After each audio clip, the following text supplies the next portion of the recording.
Bonjour, je m'appelle Laurent Boyer. J'enseigne la philosophie au lycée Élifort à Lormont, dans la banlieue de Bordeaux.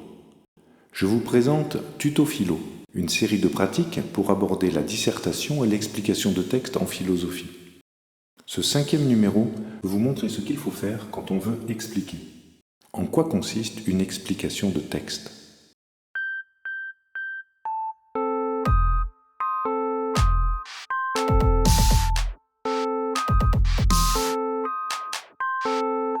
Tout d'abord, je vous rappelle qu'une explication de texte doit exprimer la thèse du texte.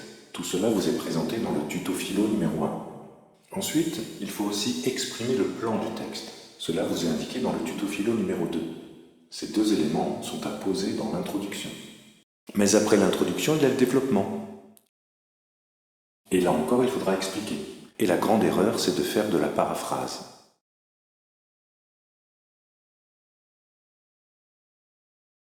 Tout d'abord, en quoi consiste une paraphrase ? Qu'est-ce que paraphraser ? La paraphrase consiste à répéter ce qui est dit sans rien ajouter à ce qui est dit. Paraphraser, c'est rester en surface du texte, le suivre, glisser dessus sans jamais penser. Essayons de voir cela à partir du texte que nous allons utiliser. Dans ce texte de Nietzsche, paraphraser correspondrait à rédiger ceci.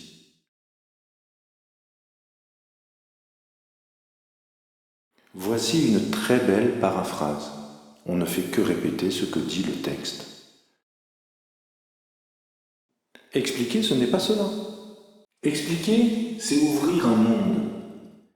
Et la qualité de ce monde dépend de votre intelligence, de votre sensibilité, de votre volonté de comprendre et de votre volonté d'expliquer. Si vous voulez ouvrir un grand monde, cela dépend de vous. Alors que doit-on faire pour expliquer réellement et non pas paraphraser ?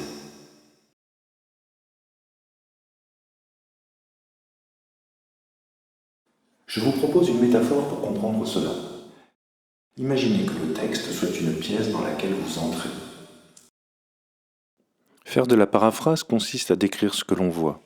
Je rentre dans la pièce, je vois une personne assise. Je vois des livres.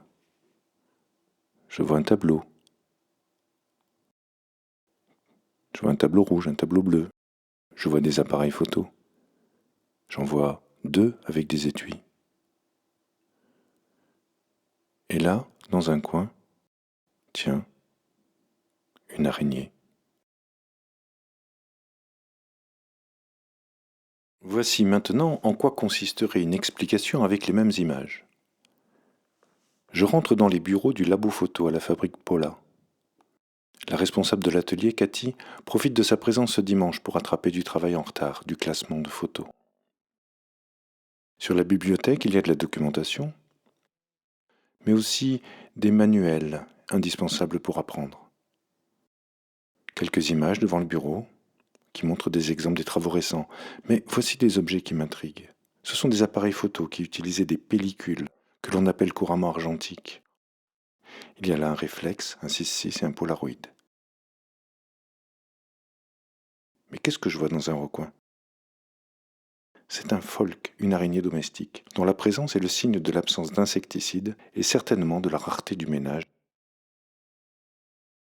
Vous comprenez ? Expliquer, c'est dire ce que l'on ne voit pas. C'est rajouter un jugement à ce que l'on voit.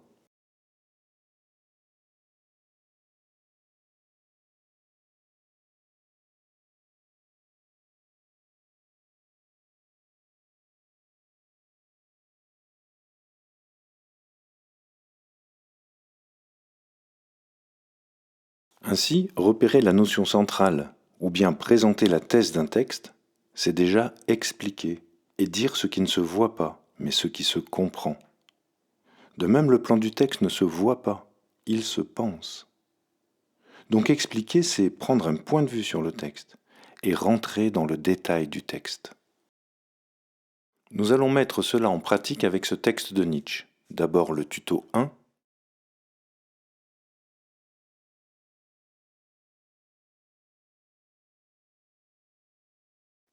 Vous pouvez mettre sur pause.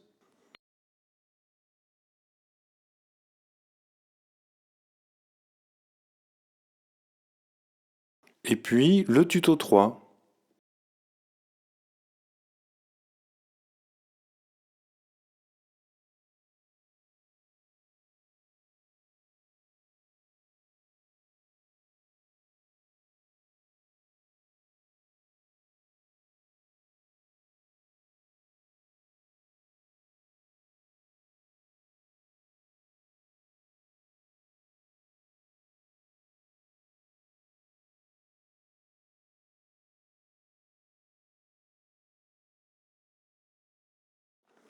Expliquer, c'est aussi montrer qu'on a compris.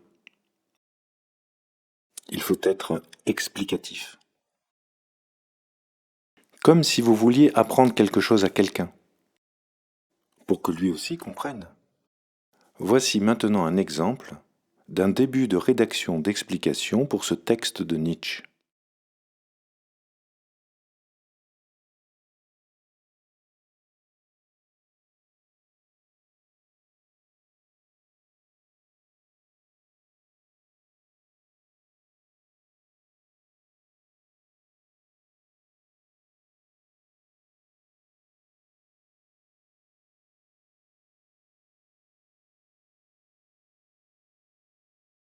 Tout cela, il faut le faire, il faut expliquer.